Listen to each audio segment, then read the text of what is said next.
Havia na terra de Uz um homem chamado Jó, íntegro, reto, que temia a Deus e fugia da aparência do mal. Esse é o primeiro versículo sobre a história de um homem exemplar, sempre temente a Deus, e um dia perdeu tudo o que tinha, riqueza, bens materiais e, claro, perdeu também a sua família e a sua saúde. Mostrando, porém, ser um homem digno, permaneceu inabalável em sua fé. Mesmo quem não é cristão ou uma pessoa religiosa provavelmente já ouviu ou até mesmo usou a expressão ter a paciência de Jó. Olá, eu sou a pastora Silvana Fernandes, é um prazer ter você aqui comigo.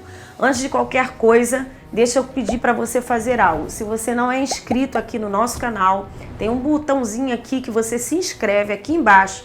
Inscreva-se, é muito importante para o nosso canal e também para a propagação e o crescimento da palavra de Deus. Se você não é inscrito, se inscreva, acione o sininho de todas as notificações e deixe o seu like. Vamos ao vídeo. Jó foi um dos homens mais ricos e próspero que viveu na terra de Uz.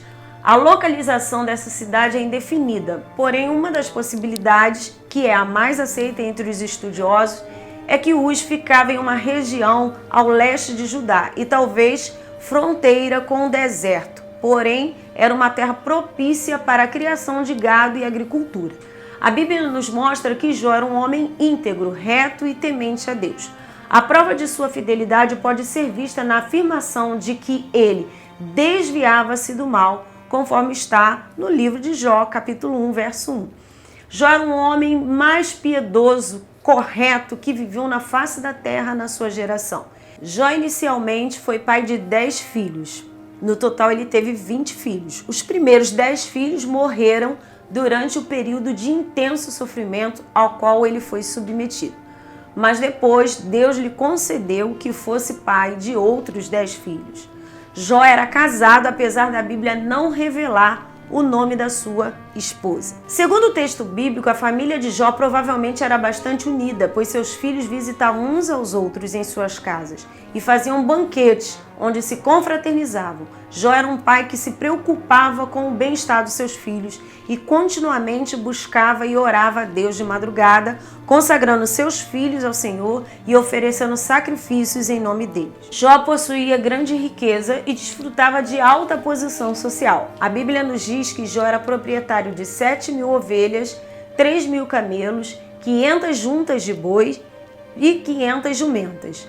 Uma quantidade tão grande de gado na época em que Jó viveu. Certamente isso representava um grande patrimônio. Para cuidar de tantas propriedades, claro que Jó contava com um número muito grande de servos a seu serviço. De modo que, somando tudo, Jó com certeza era o homem mais rico do Oriente. Num certo dia houve uma reunião nas regiões celestiais e os filhos de Deus foram se apresentar perante o Senhor. A melhor interpretação sobre a expressão filhos de Deus nesse texto é a de que se trata dos anjos.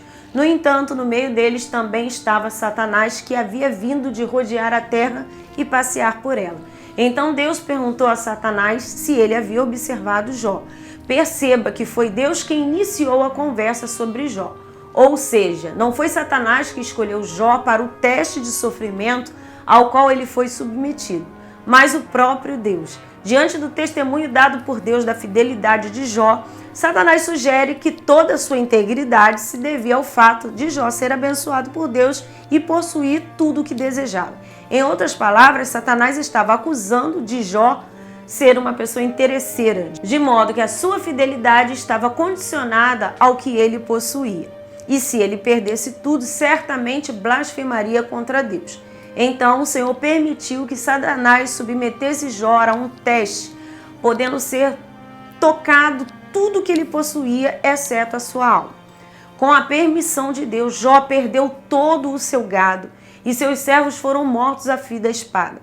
E como se não bastasse tudo isso, seus filhos que estavam todos reunidos na casa do primogênito morreram quando veio um grande vento, uma tempestade que soprou e aquela casa caiu e todos morreram. Diante de tanto sofrimento, Jó rasgou as suas vestes, rapou a sua cabeça, lançou-se sobre a terra e adorou.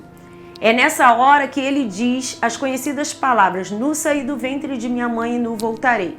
O Senhor me deu, o Senhor tomou, bendito seja o nome do Senhor. Mais uma vez os filhos de Deus se apresentaram perante Deus e no meio deles estava Satanás novamente.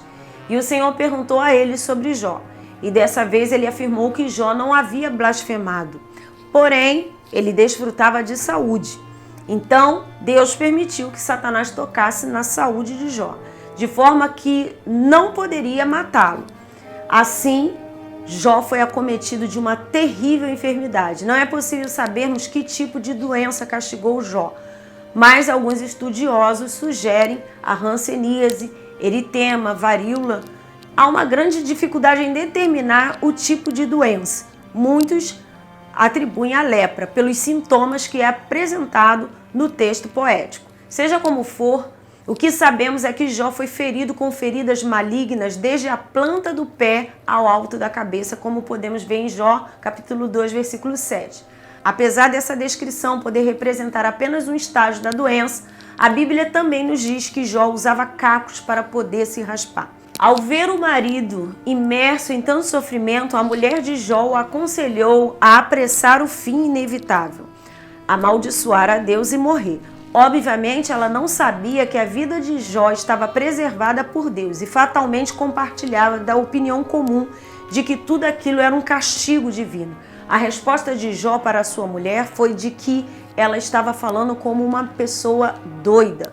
O termo hebraico traduzido como doida possui um sentido de infidelidade e apostasia, ou seja, Jó lhe disse que ela estava falando como uma pessoa infiel diante de Deus. E assim como ele derramou sobre eles o bem, também poderia derramar aquele mal temporal, sem com isso ser um Deus injusto. Segundo o texto bíblico, Jó foi visitado por 3 amigos, Elifaz, Bildade e Zofar. Estes amigos também eram sábios e ricos e pertenciam a uma posição social semelhante à de Jó.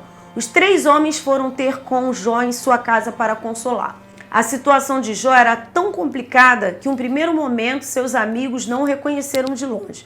Então eles se compadeceram e choraram, rasgaram cada um seu manto e lançaram pó sobre a cabeça. Eles ficaram com Jó durante 7 dias e 7 noites sem dizer uma única palavra, tamanho era o sofrimento. Depois que o silêncio foi rompido por Jó, iniciou-se uma longa e formal discussão entre ele e seus amigos. Com base nessa discussão, podemos perceber que os amigos de Jó começaram a estabelecer uma sequência de discursos com raciocínio de causa e efeito, onde basicamente acusaram Jó de ser culpado por todo aquele sofrimento. Assim, em poucas palavras, podemos dizer que os amigos de Jó o acusaram de ser um adúltero, um ladrão, alguém que pecou. Por fim, eles o exortaram a se arrepender. Nos discursos dos amigos de Jó, podemos perceber toda a insensatez da sabedoria humana. Após as acusações dos amigos de Jó e de sua tentativa de justificar-se, um jovem chamado Eliú, nome comum aos hebreus, chamou a atenção para o papel disciplinar do sofrimento, de modo que o homem não é capaz de compreender tudo o que Deus faz. Depois da grande discussão de Jó com seus amigos, o Senhor, do meio de um redemoinho, falou com Jó. Deus não respondeu às indagações feitas por Jó enquanto debatia com seus amigos. Ao contrário, Deus lhe fez 70 perguntas retóricas, onde toda a sua sabedoria e soberania fizeram com que Jó percebesse a sua ignorância. Jó entendeu que lhe bastava apenas confiar em Deus, pois ele tudo pode e nenhum de seus planos podem ser frustrados. Deus é o Senhor de tudo. Ele governa o universo e não necessita de ninguém para o aconselhar. Tudo que ele faz é diante da sua soberana vontade. Deus também repreendeu os amigos de Jó, dizendo que eles agiram com loucura e o que tinham falado durante a discussão com Jó não havia sido reto. Então o Senhor ordenou que eles fossem ter com Jó e oferecessem holocausto e que pela oração de Jó eles não seriam castigados pelo que fizeram. A Bíblia diz que quando Jó orava por seus amigos, o Senhor mudou a sua sorte e lhe deu em dobro tudo o que antes havia possuído. Assim Jó veio a ter 14.000 ovelhas, 6.000 camelos, 1.000 juntas de bois e 1.000 jumentas. Jó também teve outros 10 filhos, sendo 7 homens e 3 mulheres.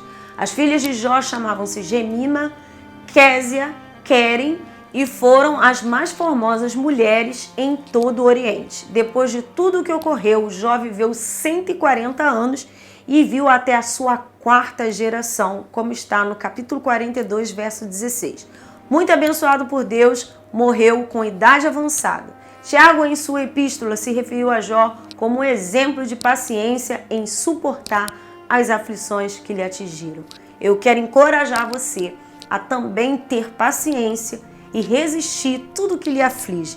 Que Deus possa abençoar a sua vida e que você também seja aprovado diante do Senhor. Beijos abençoados, fique com Deus e até o próximo vídeo.